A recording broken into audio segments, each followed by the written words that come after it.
Have to be some kind of big lizard.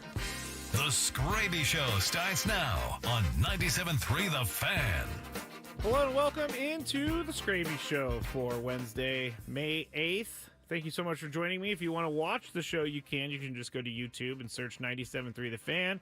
You can also go to X, 97.3 The Fan SD, or you can go to Facebook. You can go to, again, YouTube. Just search 97.3 The Fan. We, I had a plan going into tonight, but I really am going to have to change it slightly because of the conversation that we had during Gwen and Chris. I did not, honestly. One of the things, I'm going to pull back the curtain for a second. One of the things about our show is Chris has a rule that as much as he can help it, he doesn't like to talk about the show before the show. So he wants all the conversations to come from a real place, which, it is a real place. But at the same time, he comes in sometimes and he completely sideswipes me like he did today. I honestly was sitting back in the back studio thinking, all right, we're going to have a fun conversation today. We're going to have a happy conversation today. And we ended up not having that. And I'm not saying that Chris is wrong, because I do get it. 20-20 is not a great record on the season. But for me, I feel like the feel of this team is a lot different than what the feel for this team was last year. Even though they may have, I would have to go back and look, but they were hovering around 500 around this time last year as well. But at that time, I don't think we all had the same sort of, I don't think we had a same sort of feel about this team. The vibe of the team is a lot different. And I think it's different this year because of some of the successes they've had early in the year. Jackson Merrill doing things early in the year. He did things on the road trip. We're going to talk about him. Jake Cronenworth being a guy who is a legit threat at the plate right now. And I hope that he continues that. Xander Bogaerts, yeah, we'll talk about him. But he did put together recently a 7-game hitting streak, so at least something is there. But 20-20, I don't think is a terrible record. And not to mention that I was told all season long that 40 games is not enough to judge. Actually, 70 games, I believe, was the minimum that Tony and Chris were willing to wait until they talked to me about this team. So I am not going to overreact. I am not going to panic at a 20-20 start. Could they be 23-17? Yes, they could be 23-17. But really, I don't know that that's much bigger of a much bigger difference. Yes, it's 3 wins difference before people hit me with that. But I don't know. We're sitting here thinking, oh, this is one of the greatest teams in baseball right now with a record of 23-17. Would it feel better? Sure, it would feel better. It's always better to see wins in the win column. But coming off of a series win, coming off of multiple series wins here recently for the Padres, I see this team going in the right direction. And I see a team going in the right direction at a time when they need to, which is early in the year. This is the time for them to figure out who they are as a team. And some of the losses this year have been bad, but that happens throughout an entire season all the time. I don't know that because they're 20-20, it means that this team is not accomplishing what they want to accomplish. There's still lots of time left in this season. What is it? They're 20-20, so 40 games. Let me do the math live on the air. 162 minus 4. They have 122 games left to play. So I guess, for lack of a better term, and I'm gonna or a phrase, and I'm gonna make myself seem really old right here. Miss me with the 2020 is a bad record thing, because it's not. I don't think it is whatsoever. I'm furiously trying to get back to their page so I can see real quick. They won the series against the Cubs on the road. They won the series on the road against the Diamondbacks. They won the series at home against the Reds. Last 3 series, the Padres have won. And we brought it up briefly earlier. Ever since Mike Schilt trusted Manny Machado with that catcher's interference where they put the run back on, they took the run off the board and let Manny hit. Ever since then, 6-2. This team is trending in the right direction. They've won series this year. They beat the Cubs. You know, something we didn't really talk about is they have won 4 of 6 from the Cubs this year. And now that they're done playing, if there's a point in the season where the Cubs are fighting for a wild card spot and they're going to tie with the Padres win that tiebreaker. Because it's really those things are nice to know this early. I don't like that they played so early and they're out of the way, whatever. I like when they play National League teams later in the year because they have more control over their destiny. But knowing that you have this tiebreaker over the Cubs, all you got to do is stay above the Cubs or even with the Cubs, and you win that tiebreaker. Let's see. Let's go to the chat real quick because I just kind of went crazy there. Jeremy is here. Castro is here. Gonzo's here. Taps is here. Ken is here. Annabelle's here. Katie's here. Dan is here. I didn't see Dan earlier. Nice to see you, Dan. M. McKee is here. Mr. Garcia's educational page is here. Let's see. More. Faye is here. Prolific is here. Ken Duncan is here. Evan's here. Lots of people are here. So thank you so much for joining me tonight. Again, you can go to YouTube, 97.3 The Fan, search that. And Boats316 is here. Boat says they have all these good things going, but their superstars were not playing good either earlier. And I'm not sure if that's a comment about the superstars not contributing or a comment about look what they can have coming up for the superstars. And I've said it in spring training. I said it leading up to this season on this very Skraby show and said superstars are going to have to superstar this year and they're going to have to start quick. Well, they haven't necessarily started quick in the standings, but again, 20-20 is not that bad. The superstars have not superstarred as much as they need to this year. So if there's something that we are going to point our fingers at as to what needs to go better for the Padres to get them ahead of 500, to get them in a place where they're not hovering around 500 this year, it's the people, Manny, Fernando, Xander. It's those guys, and now Jake. But Jake's actually doing pretty well. So those guys need to pick it up. And Manny has picked it up a little bit. He had an RBI today to start everything off. Manny's had some really hard hit balls in the last week or so. I feel like things are coming back around for Manny. Xander Bogaerts is a conundrum for everyone. And they're not going to take him out of the lineup. He makes far too much money for them to take him out of the lineup. And as much as I see DFA Xander Bogaerts, they're not going to DFA Xander Bogaerts because Xander Bogaerts will still get paid all of that money that he's owed through the rest of his contract. That's just how baseball contracts work. So I would much rather have Xander Bogaerts trying to play than having him somewhere else playing and the Padres still paying him. Fernando is a weird one for me too because at times I feel like he's coming. He's figured it out. At times I feel like he's in the groove, and other times he's not. And I'm not sure what that is about Fernando, but I still want him up every single time. If I see Fernando coming up, I'm sticking around to watch the at bat because I know that he could do something great every time he hits. They do need to do better as a whole, though. At least one of those guys needs to figure it out. At least one of those guys needs to put up superstar numbers. If one of those players, Manny, Fernando, or Xander Bogaerts, puts up superstar numbers, this team is a whole lot better. And now that Luis Ariz is at the top of the lineup, this team is a whole lot better. And so I do think that we have to kind of pump the brakes a little bit on dissecting a 20-20 record right now without really having any sort. We have what? Since Friday was the Luis Ariz trade, so we haven't even gone a week yet. And this team has already won a bunch of games while he's been in the lineup, or at least been on the team. So I think we need to push the mark for the record a little bit further out, maybe All-Star break.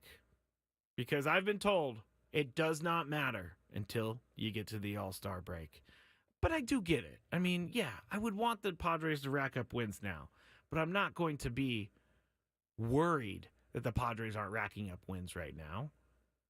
They're doing things. I think they're playing baseball the right way too.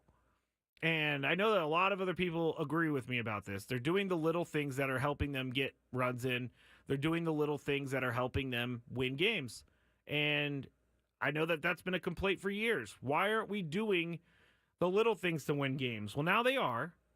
And it may take a little bit longer for them to figure out a team identity. And they're starting to figure out a team identity. But I feel much better about this lineup. I feel much better about this rotation outside of maybe the number 5 starter.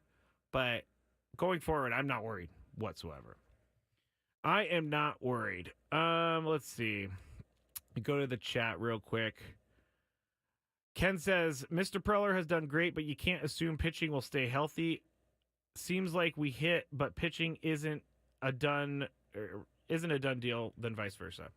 I brought this up earlier with you, Ken, or not with you, Ken, but earlier on the show, Ken, and it's true. There's always, this is the next one of those next step as a team. Like, they need to have prolonged periods of time where they're all facets of the game are working. Like in football, it's special teams, offense, and defense. In baseball, it's offense, defense, I guess. I don't know. Managing could be a part of that as well.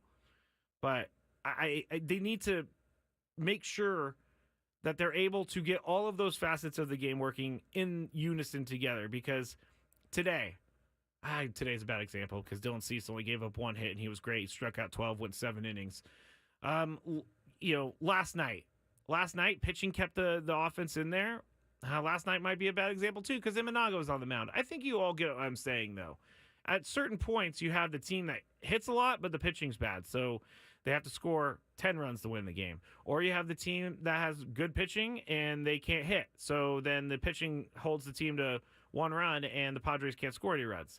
They need those facets to work together. And they still have some time to do that. They really do. Dan says, cease the beast. Prolific says, it's just frustrating watching fastball in the zone and Bogey and HSK are just watching it for an 0-1 count. Shaking my head. Now, if we go back to the 0-1 count thing, I did a little debunking of this earlier in the year because I too felt like they were swinging at the first pitch way too much. But the stats are kind of showing us that it's almost better to swing at the first pitch for the Padres. I'm trying to pull this up real quick because I didn't expect to go in this direction, but we'll get it together. I'm all here by myself. Chris is left. That's why I'm able to yell and scream without him trying to jump in and tell me I'm wrong or something like that. Shots at Chris while he's not here. I'm trying to get to the first strike, the first pitch of the at-bat, because last time I looked, it was not as bad as I thought it was. And they were hitting it over the 250 range. So give me a second. Here comes the Jeopardy music. There it is. All right. As a team, if they swing, this is coming into today. It does not include today's stats. Coming into today, if the Padres as a team swing at the first pitch, they hit 279.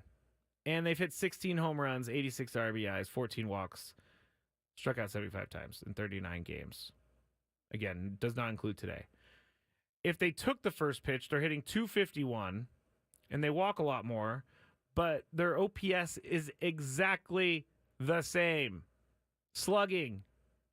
They're better at slugging when they swing at the first pitch. They have 433 slugging, 396 if they take the first pitch. The only thing that's a lot better is the on-base percentage, which means because they have more walks. But the batting average, if they take the first pitch, 251. And if they don't take the first pitch, 301. No, sorry, that's wrong. 279. So, again, I don't know that swinging at the first pitch or taking the first pitch is a bad thing. It seems pretty even to me. I'm with you, though, Prolific.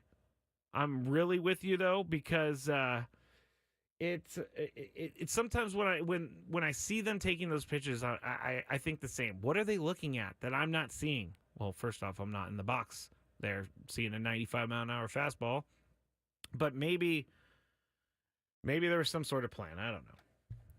Now I've gone a little bit too crazy getting in the hitter's head because I'm not a major league hitter. By the way, their BABIP when they swing at the first pitch, 301. All right. We have some more to go today. And I wanted to tell you, obviously we have some more to go today, but we're going to get more into the Padres. We're going to talk about Joe Musgrove's admission on a few things. And I found a stat that I think might not mean anything, but it could also mean a lot. I'll tell you about that in a little bit. We'll talk about guys turning it around and why this team might be a little bit different. If and we'll talk about my daily gripe. Plus, I'm trying to look for it. ESPN had a broadcast disaster last night. They narrowly avoided it. I'll tell you about that quickly. But you are locked into the Skraby Show on 97.3 The Fan. When we get back, we're going to talk about Joe Musgrove and what he admitted to The Athletic and what he said to The Athletic in an interview. And that's next on 97.3 The Fan. Stay up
breaks go so fast sometimes. Matt Skraby back with you here in the Odyssey Palace 97.3 The Fan, The Skraby Show. Thank you to everybody for joining me for the first segment as I reclaimed my name from Chris and reclaimed my opinion from Chris. I'm not going to tell you this, but I will tell you this. The Washington Nationals have just tied it up with the Baltimore Orioles in the bottom of the ninth inning. C.J. Abrams singles in the tying run. And now they're in a commercial break, so they'll be going to extra innings. All right, did I say this already? I am Matt Skraby. This is the Skraby Show. You can watch us on YouTube, and you can just search 97.3 The Fan or go to X 97.3 The Fan SD. All right, we have some stuff to talk about with Joe Musgrove. Also, real quick on the score front, Chris and I were talking about the Rockies and the Giants earlier and whether or not they're going to get to 9 runs. Well, they're only in the second inning, and it's 6-1 Giants. So I think we're looking pretty good for the over 9 runs on that one. The Giants scored 6 runs in the top of the second inning. What's baseball really like? Join former Padre and MLB All-Star Brett Boone and his big league friends on his podcast, The Boone Podcast. 3 days a week, Brett talks with Hall of Famers, fellow All-Stars, friends to get their take on today's game and to relive their greatest stories from when they played the game. Tom Glavine, John Smoltz, Ken Griffey Jr., the list goes on and on. Follow the Boone Podcast in the free Odyssey app or wherever you get your podcasts. All right, let's talk about this real quick, and then we'll go into Joe Musgrove. But I wanted to talk about Jurickson Profar last night, and I wanted to talk about how impressive it was that he took Imanaga deep. And it made me believe one thing, because all year Jurickson Profar has been hitting in the 300s for the Padres, and I think we've all thought the same thing at one point, like, okay, when is he going to come back to earth? When is he going to get off this hot streak? Well, he's not getting off this hot streak, and there's always that one year that guys have, longtime players. There's always that one magical year for guys where they just play well above their ability. Not saying that Jurickson Profar is not a good baseball player, but you get what I'm saying. I don't know that he's a 340 hitter. I mean, his career numbers show that, but there's always that one year that they have where it's just magical. Everything works for them. They have numbers that are off the charts for where they're at in their career. And I'm starting to believe that this is that year for Jurickson Profar. This is the year that Jurickson Profar might just have that magical year. And that tells me a couple things, because you can't measure this, obviously. But that tells me a couple things, is that Jurickson Profar, they have to start winning to take advantage of a season from Jurickson Profar. Can you imagine if this team had Jurickson Profar doing what he's doing, but they also were, the other superstars were getting on base and hitting as well? This team would be, offensively, it would be pretty hard to slow down.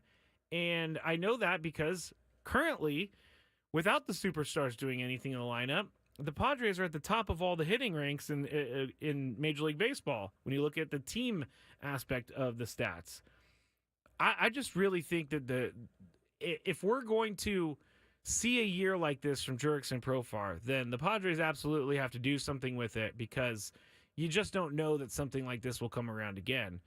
I love Profar, and I keep saying it, and I will say it until the end of time if I have to, but I was completely wrong about what Profar has done for this team so far this season. I wasn't against him coming back to the team, especially for the $1 million he's making. By the way, he's making $1 million, which is a lot of money, but in the scheme of things in Major League Baseball, he's not making that much money. And I didn't think that he was going to be hitting 340, 40 games into the season, or whatever he's hitting. He's hitting over 300. I'm not sure where he ended up today. But Jurickson Profar is one of those difference makers that some teams just need and they don't have. And Jurickson Profar is one of those guys that is someone who can get them up and over the hump of trying to get above 500 and trying to stay above 500. So I hope that they don't waste a good Jurickson Profar start to the season or anything like that. I'm trying to see if he what he's hitting after today, and Jurickson Profar is now hitting 328. He went 0 for 4 today, but that's going to happen. He is hitting 328 on the season. Another guy, Jose Azocar. You know, he hasn't had that many at-bats throughout the year, but he is hitting 318. He's had 44 at bats, but I'll take that from Jose Azocar. 318, OPS 703. I mean, I would not be mad at Jose Azocar if he just did that all year, obviously. But still, good stuff from Jose Azocar. Now, I want to talk about that homer yesterday, and this is why I kind of felt like this is going to be that type of year for Jurickson Profar. And it's all about when he hit the ball yesterday. I didn't think it was out. I didn't, obviously, and we're watching on TV, so we don't really know.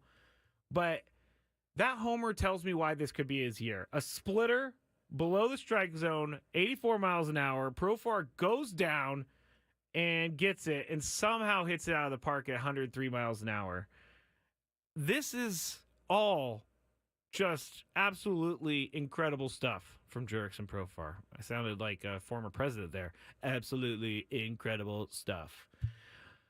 The one thing, though, I'm thinking about with Jurickson Profar is it worth it to have him come out late in games for a defensive switch? And I know that this is what they've been doing all year. I know that this is what they've been, this is their plan, and they've been aggressive with it. But is it the best move to take him out late in games while the game is close? And I don't necessarily at this point think that's the best move.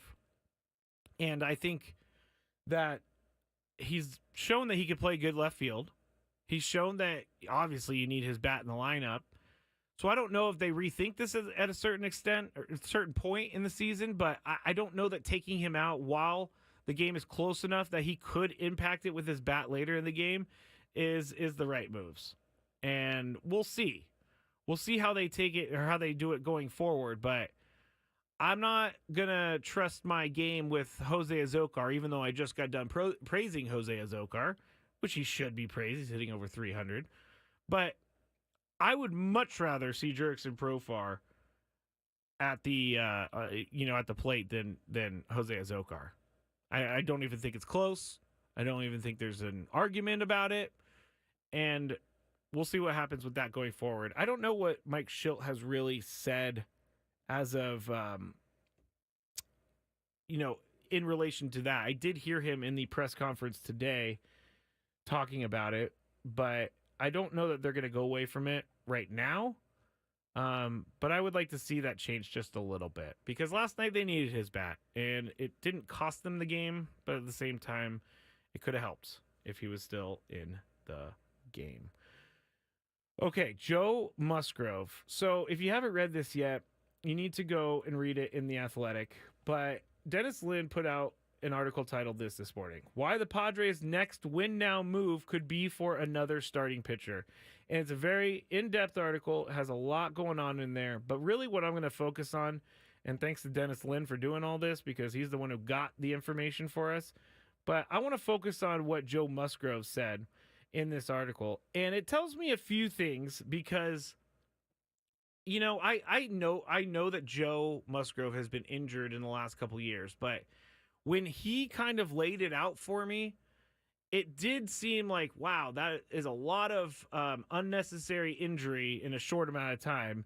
So this is what he told Dennis Lin. He said, the injuries and stuff are going to happen throughout the course of your career, but I got to do a better job of just like being aware and making better decisions. The weight on my toe, that's a complete accident. But there's no need to be doing the bleeping stupid thing I was doing in AAA when I fell on my shoulder. That's competitive, trying to make a play, but I need to be a better gauge of that. Running barefoot and getting burned. He burned the bottom of his feet in last April running on the artificial turf at that stadium in Mexico City. And he goes on to say, just little things that I could have done that I could have changed the course of a career. If I don't fall on my shoulder, maybe the shoulder thing's never an issue. If I don't burn the feet, maybe my body has another week to get on this workload program. So looking back at it, I was good when I was on the field, but I think I got to do a better job of managing some of the decisions that I made that ultimately cost me some games and cost the team some starts. I love this from Joe Musgrove. I'm a huge Joe Musgrove fan, always have been a huge Joe Musgrove fan. And these are the things that I want to hear from guys like Joe Musgrove because I wasn't necessarily thinking about all of his injuries that he's had and these kind of freak injuries with the kettlebell and burning his feet and everything. I just want from the people that I look up to, all I want from them is to admit mistakes and learn from them.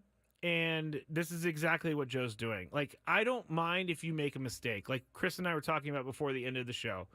Rasheed Rice from the Chiefs. I don't know if it's Rashi or Rushy. Chris says Rashi. I'll just say Rushy. I was willing definitely to forgive him and to give him a second chance and see how he could go forward with this and see if he can make a difference with all of this. But now that he got in trouble again and we don't know the full details yet, it just doesn't seem like a smart thing to do. And I cannot get behind someone who doesn't learn from their mistakes. I am a person who made a lot of mistakes a lot of my life. And about 10 years ago, I really started trying to get on the straight and narrow. And 7+ years ago, I finally did get on the straight and narrow. But this is back to Joe Musgrove. All I want to see from Joe is that he knows he's made some decisions that have put his career at risk. It's his career. It's not our career. So if he's telling a reporter this, it's definitely something that he's thinking about.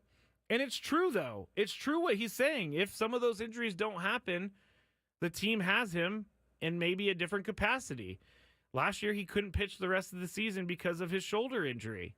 And things this year, and one of the points of the article was he's trying to learn from his past mistakes, and one of his past mistakes was trying to push through injury.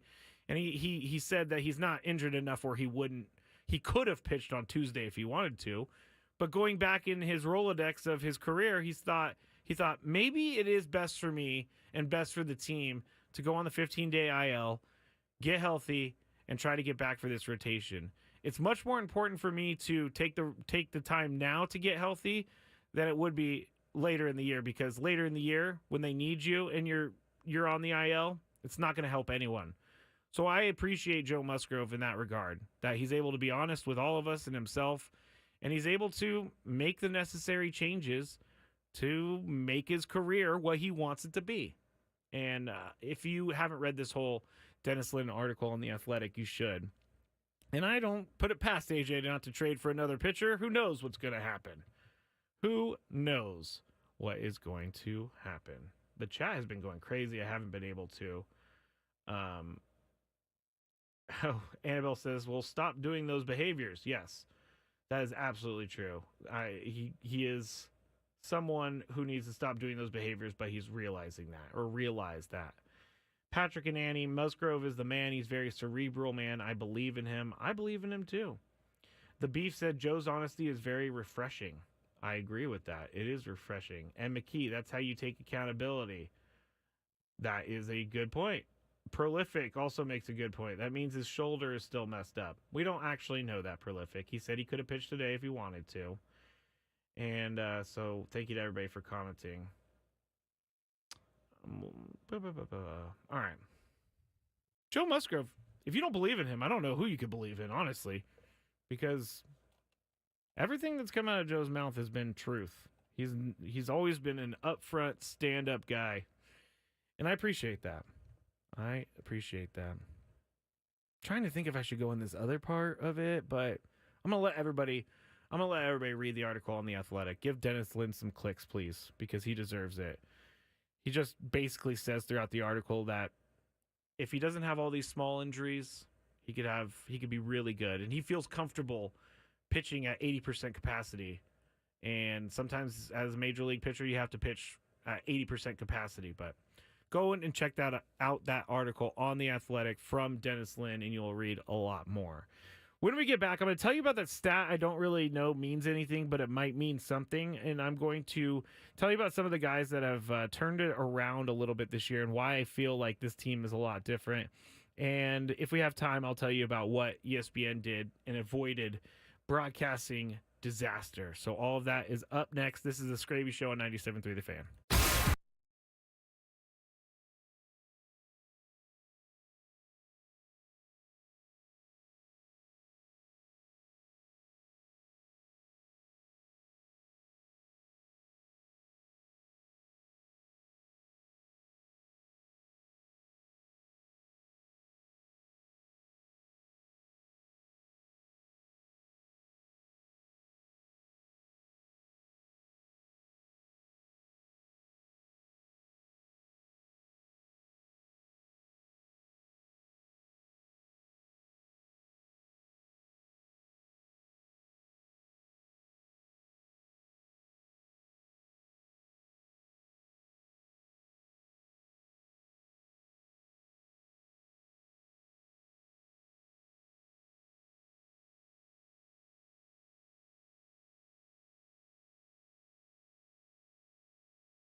Final segment of the Skraby Show for tonight. We have another Skraby Show tomorrow night starting at 6 p.m. Do not miss it. Thanks to everybody who joined me tonight. Appreciate you all. You kind of helped me because I was with the whole Chris trying to tear down the Padres. He wasn't actually trying to tear down the Padres. I shouldn't say it that way. If you want to watch the rest of the show, you can on YouTube. Search 97.3 The Fan. The Roundtable, presented by Roundtable Pizza, is tomorrow at 10 a.m. You could also watch that on YouTube if you search 97.3 The Fan. We'll have the replay at 5 p.m. for tomorrow. Tony will be in studio with us tomorrow as well, if all goes according to plan. Now, before we get out of here, I have a daily gripe. I've also got to tell you about that stat I don't really know means anything, but might mean something.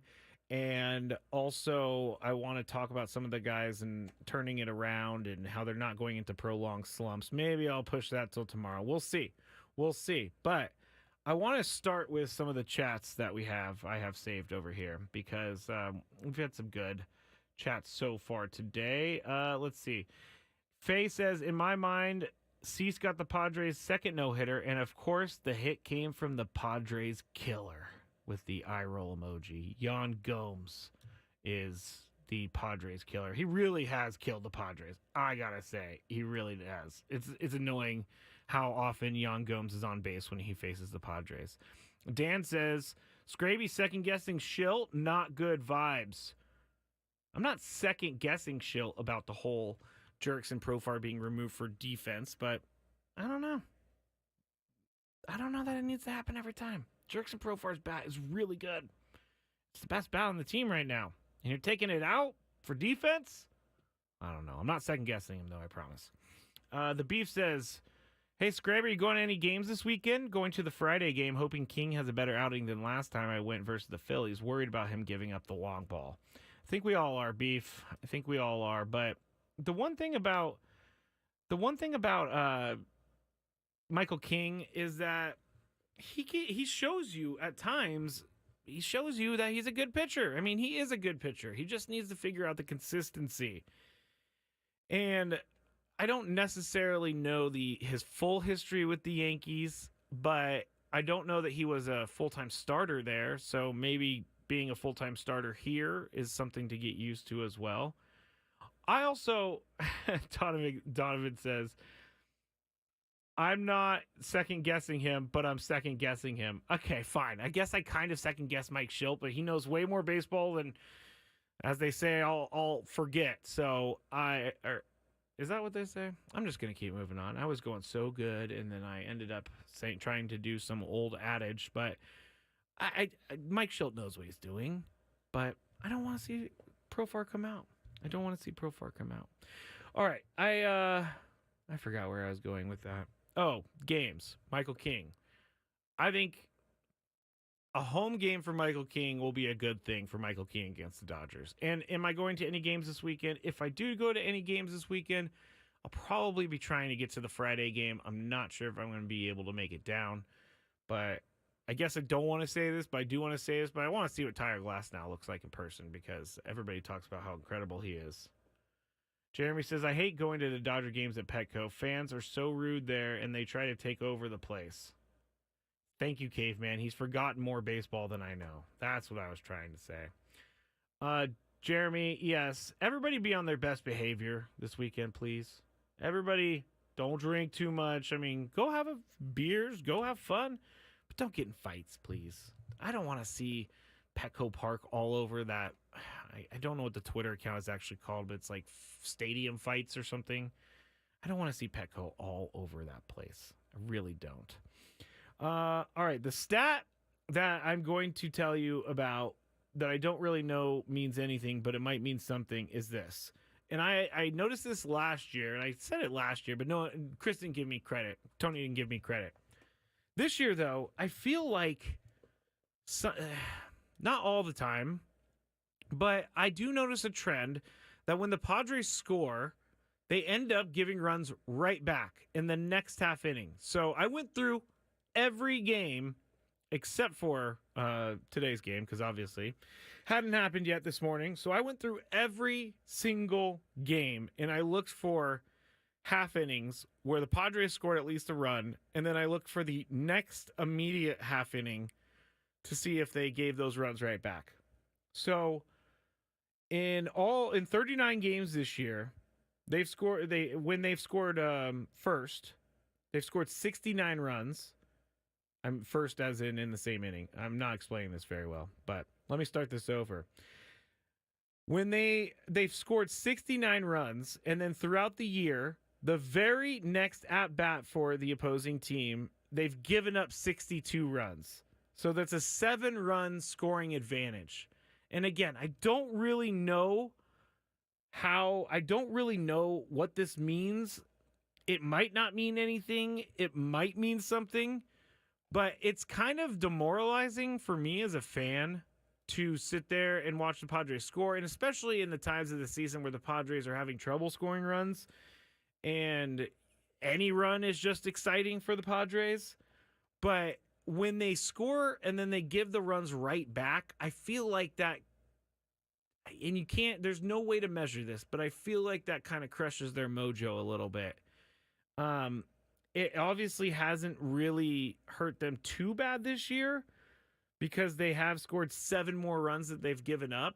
But in some of those games, they would score 2 runs and then give up 4 runs, which obviously will put the other team ahead. And